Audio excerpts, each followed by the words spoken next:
Hello and welcome to another episode of the WonkyCast.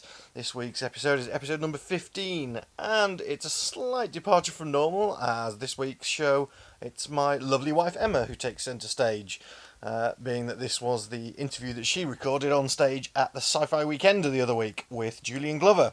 As well as this, we'll have my interview next week with James Cosmo coming out. You can also check out our special review edition of Sci Fi Weekender 6 on our Nerd vs. World show. I'll stick links to that in the show notes.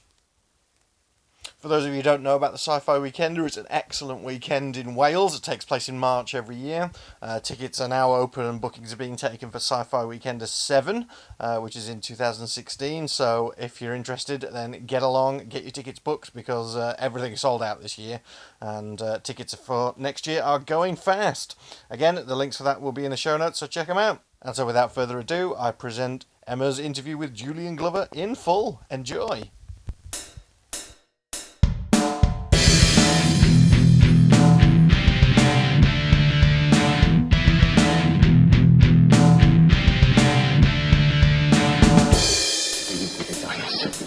Big fucking gun!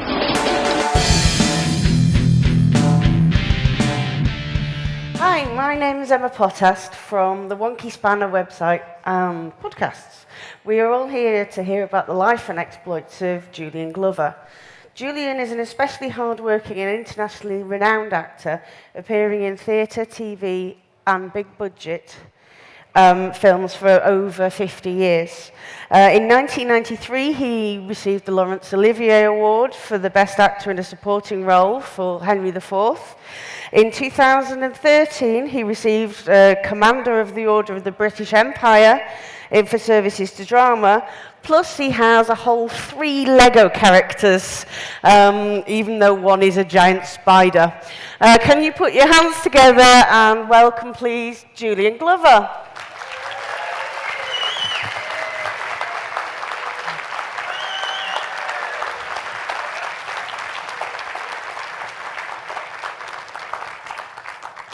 Well, I think that about covers it. So you have 3... Just before we start, I'm deaf, and I'm deaf in a funny way that actually sound like this is not good for me. So I might have to ask to repeat a question or something like that, so please don't be embarrassed. I'll be the one who'll be embarrassed.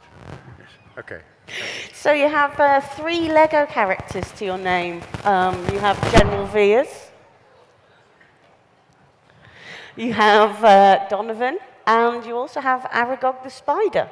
Well, also I've got Aris Christatos in the Bond film. Yeah. I've been lucky that I've managed to be in all the major franchises of the last century, which is really lucky. Is there a bar at the back there? Oh, yes. You always have to work through alcohol, I find, in Wales. Yes, I mean, it's happened purely by chance that I've been in these major franchises. And the only one I've not done is Star Trek, which I'm furious about. That would have completed the set. That would have been good. I've never played Robin Hood either. But then I don't think I'm a Robin Hood type. Do you? Oh, maybe I am. No, I'm more of a Sheriff of Nottingham, aren't I? Yeah. So how was it being General Veers?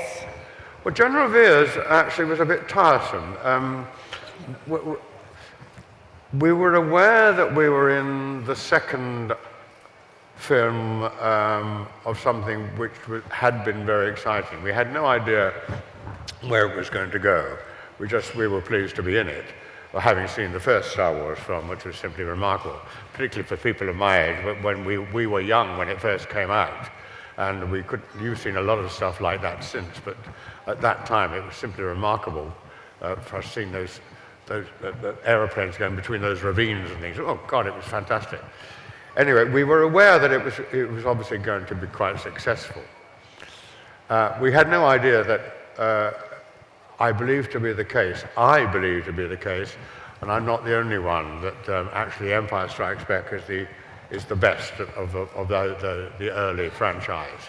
It is, isn't it? Yeah. It's nothing to do with me being in it. It's just it's a much more mature film. It's gathered together all the good things of the first one, and got rid of the rubbish. And, well, you know what I mean. And it's a really, really good film. But doing the film itself was not much fun. I only had about 5 days on it. And a lot of hanging around.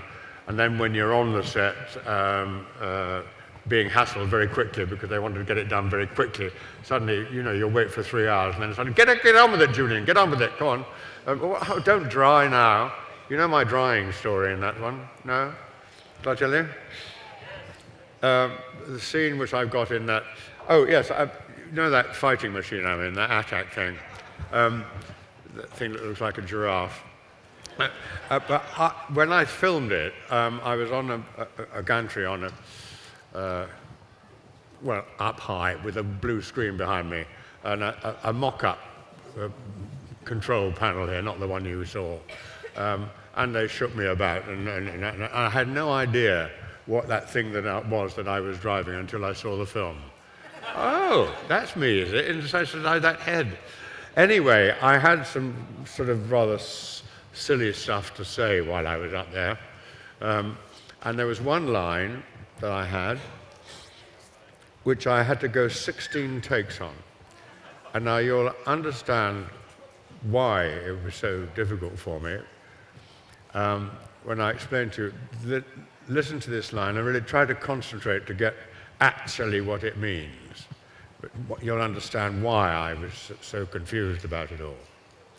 The line is, target the main generator.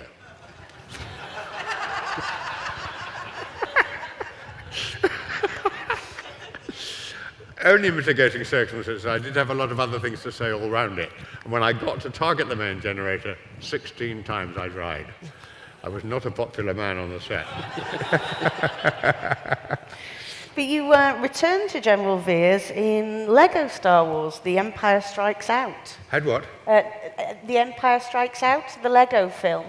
So the Lego have taken on... Is it about... I'm not in it, am I? You do voice work. My character? Yes. Well, in that case, the character is sound, is it? It's only sound? Yes. Yeah. Well, the sound of my character is played by my son, Jamie Glover. And that happened absolutely by chance, I promise you.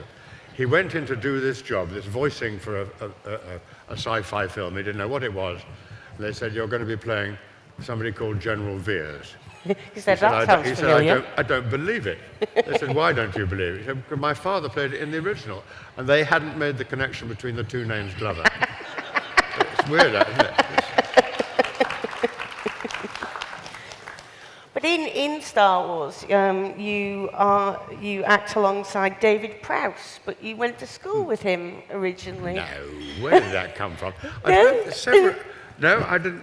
We both live in South London, but no, I know you're not the only person to say that. A lot of people say that. I was at school with Dave Prowse. I wasn't. But I did have that scene with him. Well, I had the scene with somebody called Darth Vader. Who was Dave Prowse inside a black plastic suit. Dear old Dave, he still thinks he should have played the part properly. And he really does, you know. He says, I don't know why I wasn't allowed to do the voice.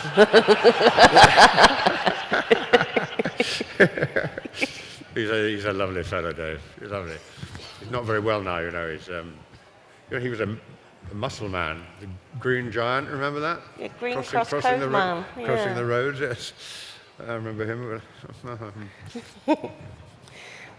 Yes, so another character you did was Walter Donovan in Indiana Jones. He was what? Another character you did was Walter Donovan in Indiana Jones. That was a rather wonderful character. Yeah, my son didn't play that. No. Yeah, Donovan was... I have to admit there was a bit of, not nepotism, but my route into Indiana Jones was not quite a straight one. I lived next door to the executive producer on Star Wars called Robert Watts, and then Indiana Jones. And he was the one who actually got Star Wars really going, said, you've got to do it because it's going to be wonderful. And they were all rather, thank you very much, that's terrific. Anyway, he said on Indiana Jones, would you like to be in it? I said, Coco. And he said, I'm putting you up for the part of the German officer in it, the Nazi. I said, fine. And I went along. And it's the sort of part I played, horrible, nasty German officers. Actually, I've only played two Germans, as it happens, but people think I play them all the time. Anyway, I went along, and I didn't get it.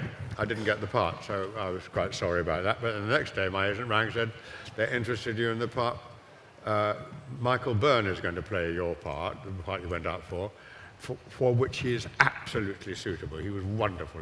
He really looked horrible, didn't he? It's brilliant. They want to see you for Donovan. Put on your American accent, go down there. So I did a whole interview with a thing called an American accent. It probably wasn't very good at that time. And I got the part of Donovan. I simply couldn't believe it. The main villain in this major film with Harrison Ford, Steven Spielberg, and Sean Connery, and oh, God. And I got it. You did have a rather wonderful death scene.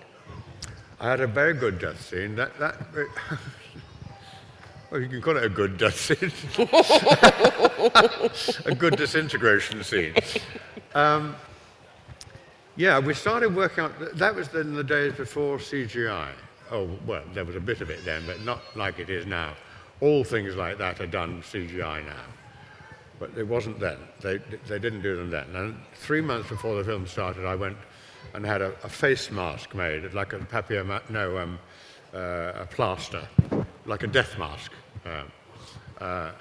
so that they could then take that away and make models of it and work on different stages of me being old, which is what they did. And I had several of those layers, things that brought my cheeks out, things that made my chin go out, my throat. Then they did it in reverse, and so it looked a bit like...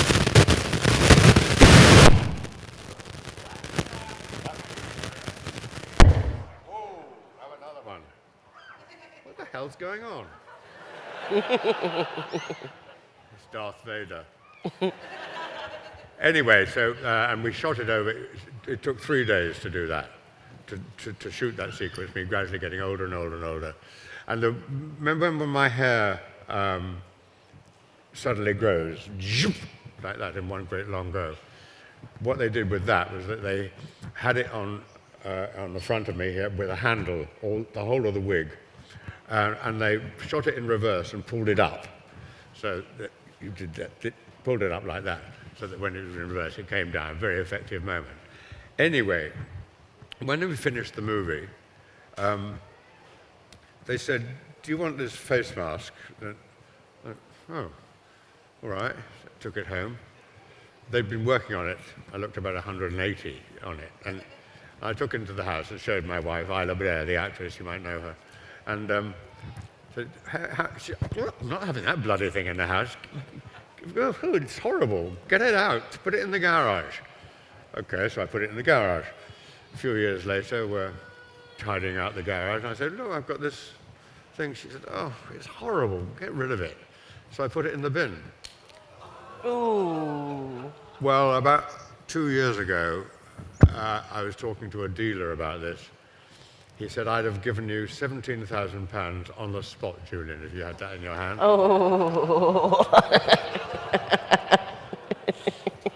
Also, we had a set of the models, you know, the very first set ever. All the Darth Vaders and the Han Solos and all the Princess Leias. And my son had them. He was, I don't know, about 6. And didn't play with them very much, but did. Enough to get rid of the box and all that. And eventually it got to the time when he said, do you want this? No. So we gave them away to a friend. That's set now. I don't know how much it'd be worth. I don't know how much it'd be worth. That happened to an So I've awful been lot of advised people. never throw anything out, Julian, so I haven't. Piles of rubbish at home. So if we go back a very long way, you were actually in 4 episodes of The Avengers. With, Was I in 4? Yes. I thought it was 3, but I know you're right. Listen, You lot know a great deal more about me than I do. But you I'm told I did originally- 4 Avengers. Well, I suppose I did do them. You were How many originally saints? with the I think I great- did 3 Saints, didn't I? 3 Saints, I think. But 1 Randall and Hopkirk, 1 Champions, 1 Jason King, all that lot. And yes, do so you have a question? No, you worked with the amazing Diana Rigg as Mrs. Emma Peel back then, and with And Tara I King. was with, what's her lovely name? Tara King? Yeah, what's her character? What's her Oh. actress? Yeah. Linda Thorson. Oh, gorgeous Linda Thorson. Yes. Yes, one enjoyed doing the Avengers because the people were so great. He was so great. He was just a very funny man and a very hard worker. And I didn't realize until I did the second one that the regulars on it were shooting 3 episodes, different stories at a time, running from set to set at Pinewood, going into another episode, having learnt that, and put themselves into a completely different situation, not to do with the story I was in, and I don't know how they did that. That was really hard work, really hard work. And there was one period of that when Diana Rigg was doing a play in London, in the theatre in London, and so she was finishing at 5:30, rushing in a car to get to the theatre, doing a show, getting in at 5 the next morning. They worked hard. They worked hard. That's all being an That's actor. all I've got to say about that. So, around the same time, you did Quartermaster in the Pit. Quatermass in the Pit. Yeah. Yes. Yeah. Have you seen the cleaned up version? Have you recently? Yes. It's cleaned up very well, and it's lasted the years. It works, and again without CGI. Those models for the insects, those giant insects, it worked very well. And of course, they had the brilliant Andrew Keir playing Quatermass in that, and the wonderful James Donald playing the Doctor, and the lovely Barbara Shelley, who's done so many of those films and does them so well, and Roy Baker, who directed it, is a very fine director. So it had to be quite a good film, and they made it into a good film.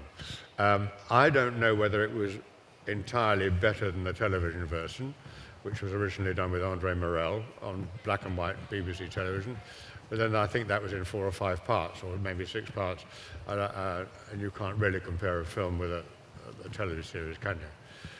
But I loved making that film. I had pretty good death in that, I had too. The only problem with when you play bad is that you never get to do the sequel.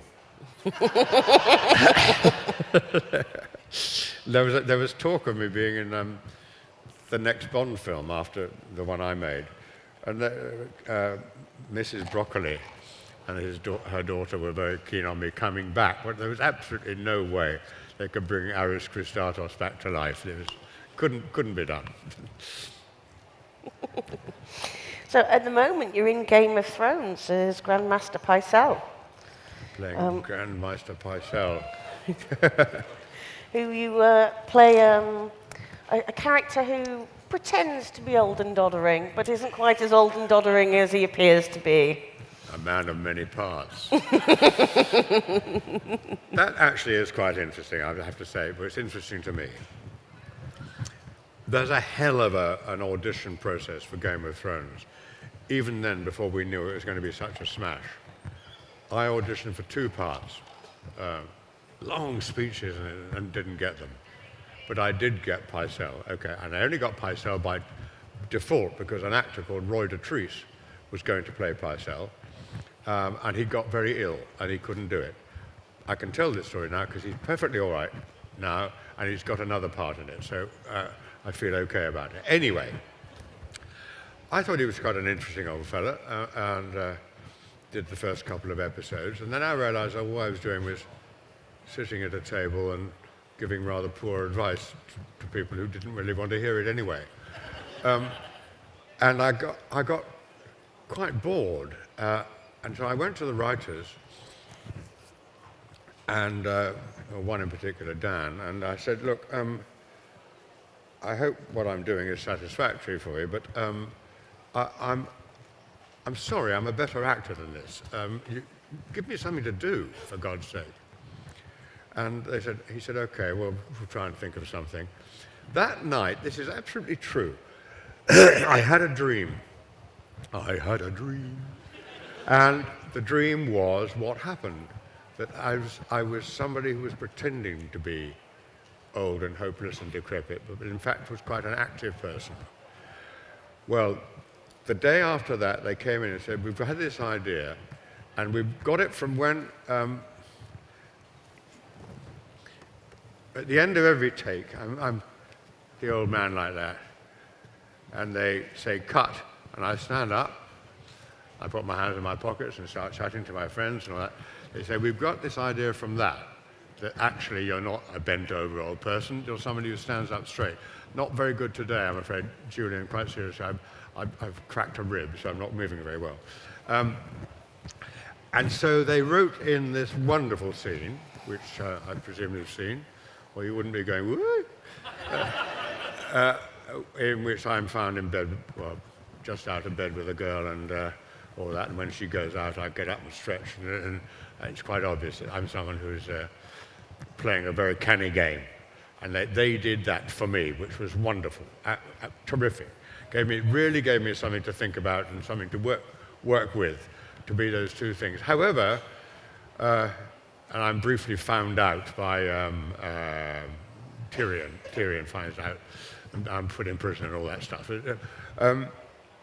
But they ruined the whole thing for me, for Julian, because in the last series, those aficionados among you who look at things on scenes which haven't been shown will know that there was a scene between me and Tywin on the beach in Dubrovnik, in which he says, "What's the matter with you? I know what you're up to. What's it all about?" And I stand up to my full height because there's no point in pretending to be an old, decrepit old fool anymore. And I tell him, well, I'm determined I'm not going to die like everybody else dies. I'm not going to be killed. I'm going to die in my own bed. I've done a lot of good work for this country, and I'm going to die in my own bed and have a decent funeral and be properly buried, not have my head cut off or something like that. And he understood that. He said, oh, yeah, good idea. They never used that in any other scene later. They didn't even have a look between me and Tywin. And B, they cut the scene. Yeah. And I was furious with them, absolutely furious. It was a very good scene. They said, well, it was time. I said, I've got little enough time in this bloody series. Give me the time I've got. But they haven't, so it's only the people who've looked it up who know that. But he's a cunning old buck. That's why he's nice to do, because he's determined to be as much in the way as he's useful, but not enough in the way to be a nuisance. So he doesn't get his head. There's no point in cutting his head off. Nothing would happen as a result. Nobody wants him to be dead. You don't want him to be dead, do you? No, nobody cares about whether he's there or not. And, here comes old Pycelle. Yes, he'll offer some useless information here. That might be interesting. He'll take a bit more flack from somebody else. The Queen would be contemptuous of him. Okay. And he ignores all that, and that's why he survives. And that's why he's actually quite fun to play, though I did wish that they'd kept that scene in. God, I bore for Europe sometimes, don't I? Well, you work quite a lot with the Lannisters in the series. You what? You work a lot with the Lannisters. I think we were all looking forward to the death of Joffrey in the last season. That must have been an awful lot of fun to do. Well, the death of Joffrey was... well, we also wanted it, didn't we? I mean, what we don't want is the death of Tyrion. No, definitely not. We never want the death of Tyrion, because he's so great. He's quite bad, he's quite naughty, in fact, very naughty, and he's quite cruel sometimes, but you know that he's got a really good head on his shoulders. And we all wanted to be king, don't we? It's as simple as that. But you want Tywin to go, except you don't want him to go because he's such an interesting, horrible person. But that again was a he- wonderful what? death scene. That was a wonderful death scene with Tywin. Well, the death scene of Tywin. We couldn't believe it when we heard about it, sitting on the loon, and his own son puts an arrow through him. What was brilliant about that scene was not only that, which was an extraordinary, bold and original idea, but the actual scene between the two of them. Wasn't it wonderful? The argument, the discussion. And one thought that maybe he won't do it. Maybe the discussion is so interesting and so abrasive and intelligent from both of them. That one thought maybe Tyrion won't actually do it. And then the first one goes in. And then he won't go down. He won't even fall down his own loo. It's absolutely wonderful. And there's more argument happens, more discussion happens, until finally the second one goes in and bang. But on that series, you spend a lot of time wishing somebody was dead or not wishing them dead. I mean, I want Cersei well and truly dead. Oh, yeah. I want her absolutely out of my life. She's a sweet girl, the actress. She's a really nice girl. But that's acting, isn't it? That's acting. So if I pass it out, does anybody have a question? You'll have to come up to the mic to do the questions, right. I'm afraid.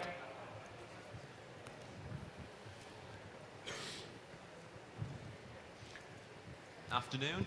Can you hear me all right? Yeah. Yep. Yeah, good stuff. So I've just mentioned Game of Thrones, Pycelle, a great character, operates out of King's Landing, which, to my understanding, was filmed in Malta. My question is, what's your favourite part of Malta? I don't know Malta. We only filmed the first series in Malta. They had an argument with the local council. The council didn't think we cleared up some set properly, and so we had an argument and we left it now to Dubrovnik. I don't have a favourite part. We literally lived in a hotel, went to a location, did it, came back to the hotel, and ate and things around that part of the hotel. It's the posh end. You obviously know it well. This is what you're going to ask me. Are you from Malta? No, I just frequent it quite often. Yeah, so what's that posh end? Valletta? Or Medina? Yeah, that's Medina, the fortress city. Is That's right, the top of the hill, yes. yeah. I love being there, and the water's so lovely. Absolutely, yeah. Oh, to swim in that water is absolutely glorious. Or you can talk among yourselves. Will you? Thanks for the We'll question. go to the travel agent later. Is there anybody else?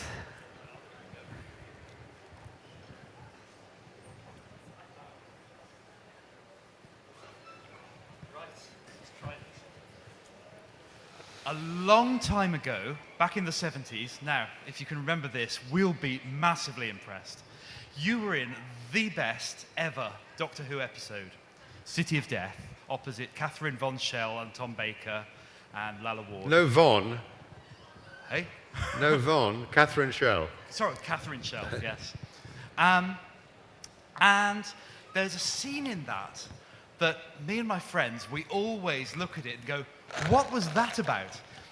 There's a point where you get punched out as the bad guy, and you wake up on the floor later, and there's this cringing scientist guy called Kerensky who says, "Count, what has happened to your face?" And we're looking at it, and there's nothing wrong with his face. It looks perfectly normal. And you say, "Oh, do you take issue with my face? I will use weapons stronger than words." Any idea? So what I said earlier on, you know much more about it than I do. What can I say? I have thought no fair play. memory of that scene at all. Never mind. It was I'm worth terribly it. sorry. I can't help you. I really do beg your pardon. I would love to be able to help. The only interesting thing, actually, is that the part of the young woman was supposed to have been played by my wife, Isla Blair, but she had another job and she couldn't do it. Which she'd have been here today if she had, because we'd have cleaned up if we'd both been in that. I'm so sorry I can't remember. Can anybody Not at remember? all. If they can remember, please tell him during the day. No, seriously. Do you know Thank what he you looks very like? much for trying anyway. Bless your heart. Thanks Bless you, sir. Thanks for the question. '60s Doctor Who, did your son ask you about working with William Hartnell? Speak into it. Sorry. 60s Doctor Who, did your son ask you about working with William Hartnell, given he ended up playing Ian Chesterton in the biopic? I can't hear what he's saying. So he's saying about playing with William Hartnell with the first Doctor. Playing with William Hartnell, sorry. Yeah, and your son ended up playing Ian Chesterton. Do you want me to tell you what it was like, working with William Hartnell? No, or do you have a specific question? Oh, did your son ask you about it, given he ended up playing playing Ian Chesterton in the Adventure in Space and Time? Yeah, so your son plays Ian Chesterton in... The so biopic. did your son ask you what it was like to work with William Hartnell? Well, that was all done in the studio in those days, of course. We never got out. We didn't get to go to the Holy Land, as you might do now. The joy of doing that series was working with Jean Marsh, who played my sister, who I was very fond of, and we still get on very well indeed. William Hartnell, I have to say, I mean, I don't speak ill of the dead. He was not a pleasant man to work with. He had a chip on his shoulder about the sort of actor he was and the sort of actor that I am, and the sort of actor that Jean is. And he was chippy and rather vicious in his speech, or ignored you, and was not at all cooperative, only thought about what he was doing and not what other people were doing. I'm sorry to do that, but I've been asked, and I can't remember the story at all. Thank you. If you could play any role, whatever, in the entire universe, what would you play and who would you play it with? Oh, that's no good. I can't hear the bloody thing. She said, Say it in ordinary language. if you can play any role in the whole world, which role would you play? Oh, well, I can't play them now, because I'm too old for them. I played King Lear, and tried to set that up again this year, but nobody would bite. I wanted to play Lear actually at 80. That would be good, wouldn't it? Actually, if you actually are 80. Anyway, I'm 80 next week. I'd love to have had a crack at Bond. Oh. I was tested for it once, but I knew I wouldn't get it because we knew that Roger was probably going to be doing it. Roger Moore was probably going to do it. And I wasn't very good in the test anyway. I'd love to have had a crack at that, because not just for all the money and all that, but for because there's a hell of a lot of it for whoever plays James Bond. But to play someone who's so wonderfully urbane, and yet so charming, yet so witty, wonderful in bed, really, well. What are you laughing at? And yet has a cruel streak too, absolutely ruthless when it comes to the point. Only ever be ruthless for the right reasons, of course, but to have that streak in you, which would enable you to have a trigger reaction to something which you had to get rid of. That's actually, to go on to a more serious area, was why I thought that my particular Bond film, not mine, the one that I was in, was so particularly good, because they decided in that to revert to James Bond being better at everything than everybody else. Not that if he pressed a button, a building 500 yards away would blow up, or he didn't have the villain didn't have a hook in his hand and all that stuff. They were real people. Topol was a real person who we thought was the villain at the beginning. He had to ski better, shoot better, ride better, talk better, make love better. He had to do everything better than everyone else. And I thought that's what made it really good. That it was actually a physical and mental exercise for a human being, rather than something which was mechanical. And that's why I loved being in that film, and that's why I thought that Roger was so good at it, because he's exactly all those things, lovely, urbane, and gorgeous, and lovely, and terribly. He's gorgeous as well. Yeah, I have to admit that. Maybe that's why I didn't get the part. Come on.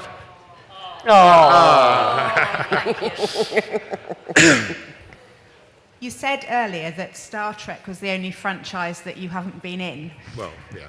I just wondered if you had the chance to be in Star Trek, what would you like to have played in it? Somebody with pointy ears. I mean, if ever there was a lucky actor, he was in America, and he's a very good actor. And I'd known him at Stratford in the Royal Shakespeare Company, very good actor. But he was in America doing something, and he was spotted, literally spotted at a party, that bald head and those wonderful, slightly oriental eyes. And he completely fitted into that slot, didn't he? I mean, and he played it exemplarily well. He was very lucky. But my God, talk about luck. That can happen in our business. It can happen. It can go the other way too, of course. We know that. I think James Bond is the only one I'd have liked to have, of the film characters. There are Shakespearean characters I'd love to have played. There certainly are, but I'm too old. Mind you, I've been in 30 of his 33 plays, so I've done all right. Yeah. So which of the Shakespeare characters would you like to have played? Coriolanus, Hamlet. Prospero? Who? Prospero. The I Tempest. played Prospero. Oh, you played Yes, Prospero? there you go. So I played it at Southampton. Done Do Prospero. some research. It's a pig of a part, Prospero. Yeah. Really difficult. Have you played it? No. Oh, no. I've seen it, not played it. Very difficult part, very difficult part. Those are the two that I regret having not played. There are several very good. I'd love to have played Iago. Funnily enough, in those days when you could, I understudied. It was a cruel joke on the part of Tony Richardson, that director who put me into Tom Jones. He directed Othello with Paul Robeson at Stratford, the great Paul Robeson. And Paul Robeson was ill for the first few weeks of rehearsals. And I was cast as his understudy, all of 21 years of age, tall, thin, white.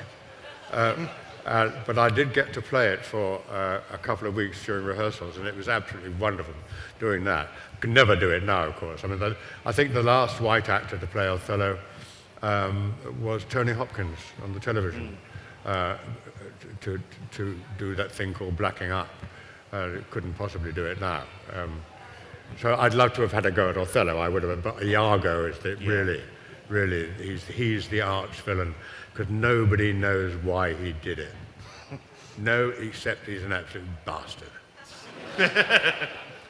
I just wanted to ask, is the mountain as big as he looks on the telly in real life? Who? The mountain? Yes. The mountain. Bigger. Bigger? Oh, Could he squash my head, really? He's ridiculously big. And as charming as they come. Really? Absolutely a lovely fella. Absolutely lovely fella. I've seen him on the strongman contest. Oh, yes?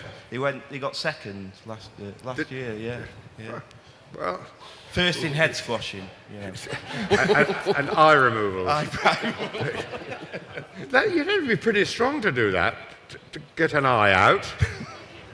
You would. Very strong thumbs. Thank you. Cheers. I think that'll do it, won't it? Have we got any more? Any more questions? No, you had enough of me. I'll be around all day. Yeah. Oh. So Because several of these Oh, people hurrah. were at the meet. for your birthday next week? Were at the meet and greet that I did earlier on, and they know all these answers to these questions. Oh, that young lady there knows everything. Come back. What you doing for your birthday? What? You said you were 80 next week. That's a big one. Yeah, it is. Happy birthday. So, do you have any I'm plans? only going to have it once, though. This is very true. And next Friday, I think it is. Yes. My wife is furious with me because, well, you know this too, because I booked a convention next week in Utrecht in Holland. Oh no! I did it last year. I didn't think, and She might have had a surprise she's party for you. not at all chuffed about it that I shall be in Utrecht. However, she was 70 last September. And she's made in Dagenham at the moment, the musical. And I was in a musical at the same time. And so we couldn't do anything about her birthday. And we can't do anything about it now because she'll be still in her musical. But we'll be free in the summer. So in the summer, we're going to have a 150th birthday party.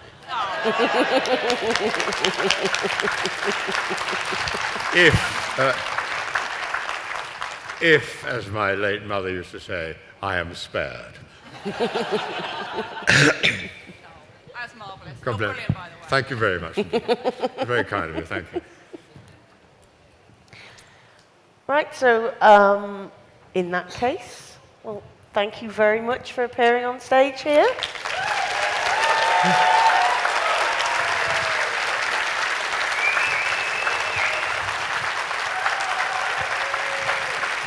I'd just like to very quickly say that now that we've done that, this is just one of the nicest one of these I've ever done. I know I'm only here for one day, and I've only just started. I've never done a meet and greet thing before at any conventions, and I think it's a brilliant idea. Mind you, you can't do it if you're in Los Angeles and there are 75,000 people. That you can't. This is a nice, friendly, and I'm sure I'll know all your faces by the end of the day. And I've already met about 30 of you, and then I've never had that before. It's really nice, and the atmosphere, despite the fact I can't hear anything, but you will agree, the atmosphere in here is really nice and friendly, and no one's trying to get at me or anything like that. And so I thank you for what's going to be a nice day.